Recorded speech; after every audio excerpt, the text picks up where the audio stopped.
Shelves in the shed. There's lots of ways of putting up shelves, and I've used many of them, from old kitchen units to steel racking to timber slatted racking. In this case, what I'm using are 20p a time shelf brackets, those white painted shelf brackets, and plywood ripped into 1 foot wide lengths. This is 9mm ply, so it's strong but quite flexible. So the first thing that's required is some sort of stiffening piece of planed timber or batten underneath the shelf to stiffen it up. And I've got one on the lower shelf and also one on the upper shelf. But the other problem when using these shelf brackets is that the shelves are very wobbly.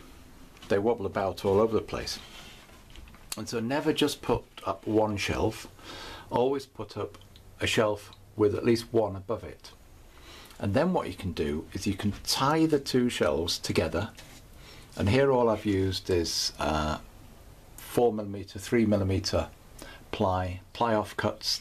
They happen to be that width because I had an offcut which allowed me to make two ends.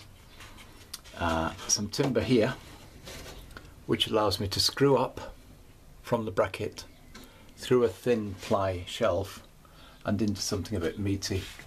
And once you've got that in, it makes the two shelves really stiff and solid and removes all the wobble shakiness.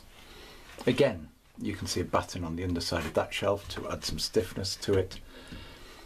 The other thing, I may be teaching grandmothers to suck eggs, but if you just think about it, all the weight on the shelf pulls on the front edge, and therefore the top screw needs to be a good meaty screw, because that is going to have a force trying to pull it out.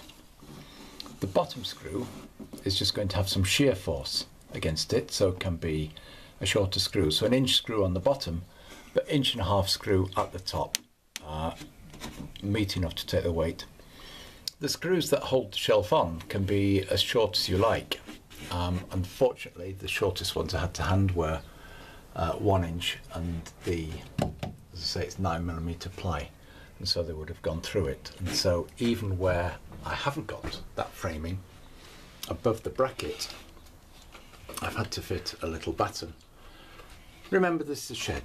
This technology, if done more tidily, obviously can be put into areas like the home, into domestic areas, where you can hide the bottom bracket by suspending a shelf below it. But you know, the main thing I was talking about here is the need to tie two shelves together, at least it might be three, to give stiffness to the shelves so they don't wobble about when you're using these brackets.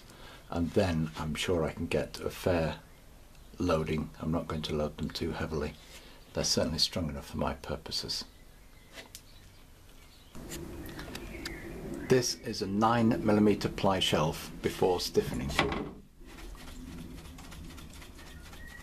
And what you can see is all the flex that you have, even though this is marine ply, quite good ply, but still way too flexible. Some people might suggest that what you do is you buy a more solid material, such as 3/4 inch chipboard, and then you don't need to strengthen it. The choice is yours, but this way, by stiffening up the ply with a batten, you save quite a bit of weight. What we can't see yet is how much the shelf tilts forwards on the brackets, because the brackets bend, and until you add a second shelf above it, then any load you put on the shelf is going to bend it forwards. And so the second shelf above it, as we've had here, is essential to stiffen that part of it up. That would apply no matter what you made the shelf of. Even if you used 3/4 inch chipboard and it was solid, it would still have a tendency to bend forwards.